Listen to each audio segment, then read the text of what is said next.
Hi everybody, it's Dima again, your English tutor.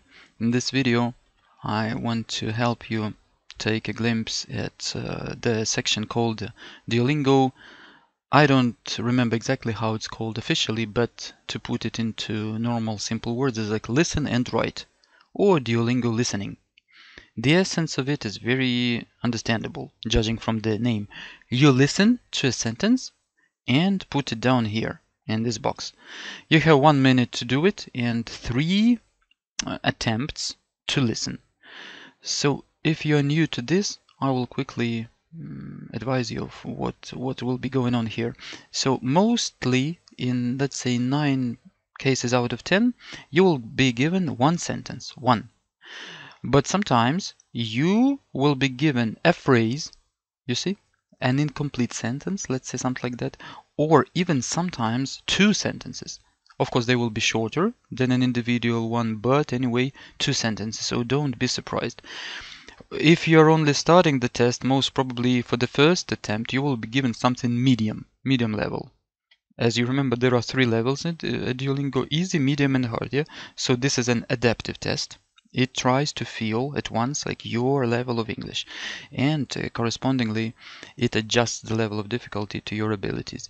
So most probably, I think they will not give you a hard something at once. They will give you something easy or medium.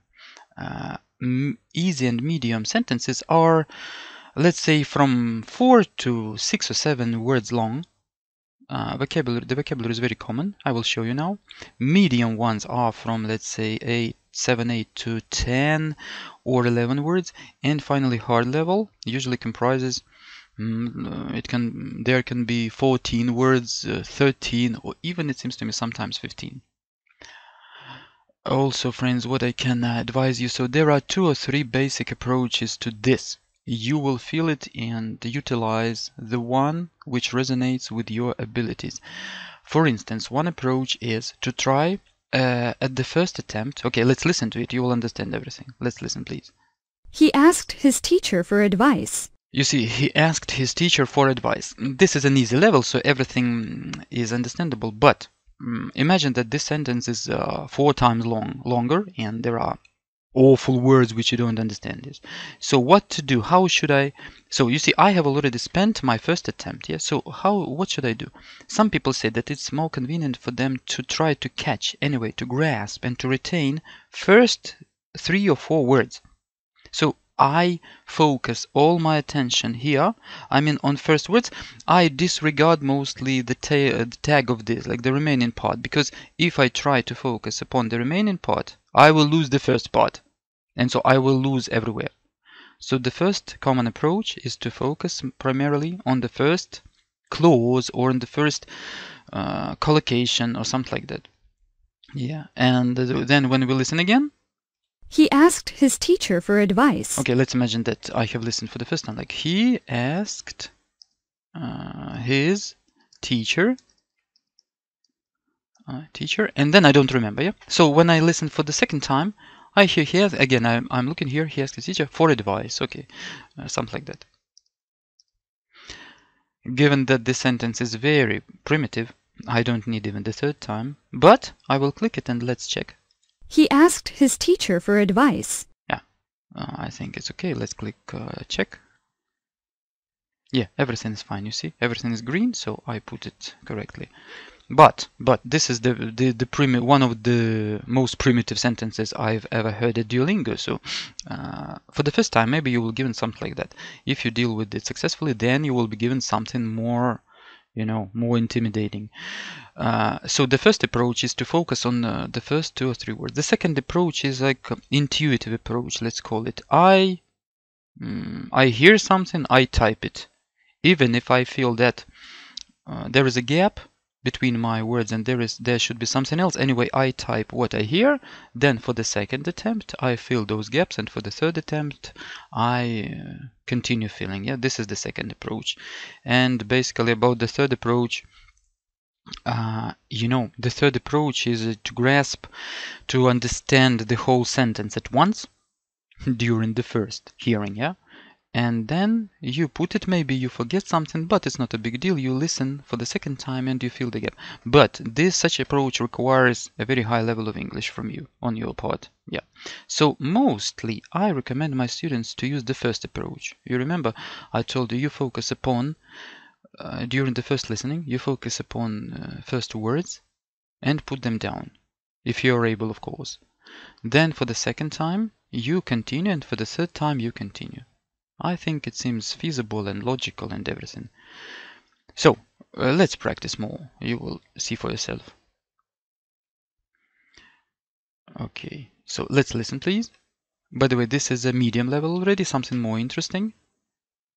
There, the public saw the 747 for the first time. You see, I heard explicitly that there, the public saw the something. For the first time, yeah? So maybe you can utilize the second approach for the first time, yeah? But I know for sure that the public saw I have something here, yes? So let's listen again. There, the public saw the 747 for the first time. Here, I know this answer because I have met it already. The 747, they mean Boeing, the aircraft. 747 for the first time, and I listen again just in case. There, the public saw the 747 for the first time. Yeah. You see, a lot of people face enormous difficulties here because they don't understand, of course, 747. What the heck is that? Yeah, it's just, what is it? I think the Duolingo system, you will not have your score lowered greatly if you don't put down 747. Because the system clearly sees that you have a normal level of English, you have put everything else, but for the 747, because you just don't understand. In this case, your grade will not be lowered greatly, so don't worry about that. Because I'm sure there are still some people who don't know about the existence even of this Boeing 747. So this is a medium level, nothing special, not so easy already, but not very difficult, I assure you. So let's take something else. Let's click submit and see for ourselves. Yes, everything's fine. Medium again. So let's listen, please. This has also been a topic of much debate among moral and political philosophers. You see, something longer, and of course I'm discussing it with you, so I'm losing the thread sometimes, so don't judge me very strictly, but this has also been the topic of much debate, yeah? This has also been the topic, while I'm retaining it, I should put it down, of much debate. So this has also been the topic. Can it be? Yeah, I think it can. So this has also been a topic of much debate among moral and political philosophers. Among moral and political philosophers. Yeah.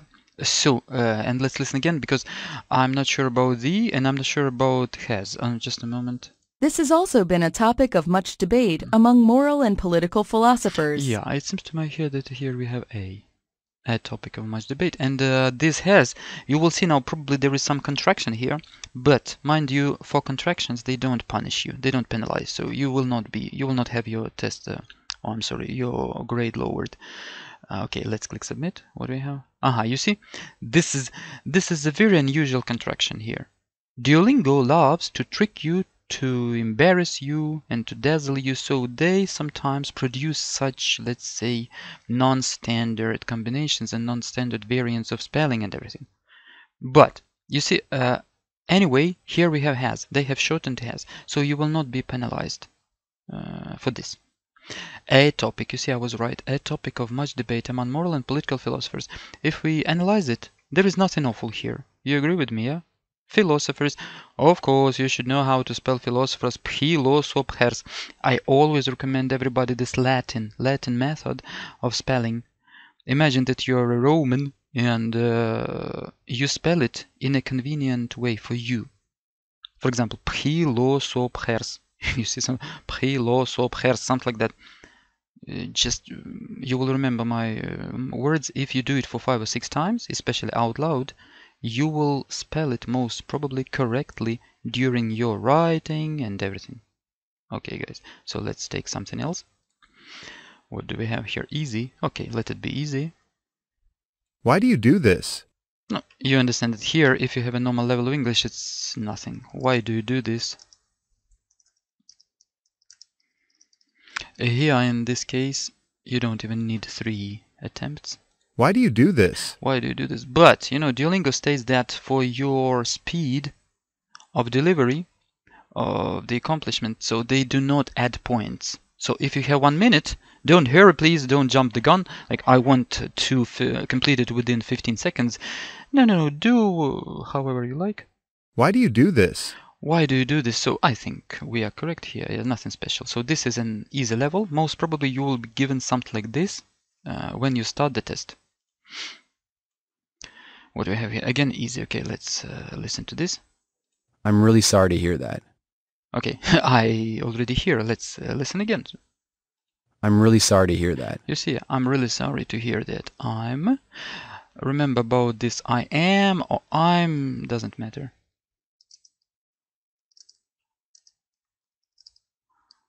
By the way, this or that I have already forgotten. I'm really sorry to hear that. To hear that, yeah. Duolingo loves American accent, so if you are used to something British, try please to train a little bit to get used to that American variant. Try to watch something on YouTube, some interviews or conversations or some American talk shows for you to get used to this accent, because you understand it differs greatly from the British one. I'm really sorry to hear that. Yeah, nothing special. Okay, let's take something else. Medium. Okay, medium, so it will be more interesting. Females comprise 84% of the service workers and the educational workers. I was focused on the first part. Females, I remember explicitly, females comprise. And then, you see, I have already forgotten because I'm discussing with you how many percentages. Females comprise 84% of the service workers and the educational workers. 84%. Oh, I'm sorry, 84. Come on, my keyboard is acting up. Percent of service workers, yeah, service workers and educational workers and educational workers. Okay, and once again to check. Females comprise 84% of the service workers and the educational workers. I have lost 2 of these V, server and the educational workers. Yeah, the educational workers. Females comprise. Okay, let's click submit. 84. You know, it's not a big deal because in some sentences, they just at least at this resource, they ask you to write in numbers, yeah, and figures. In some other instances, they require that you put it in words, so not a big deal. Don't worry about that.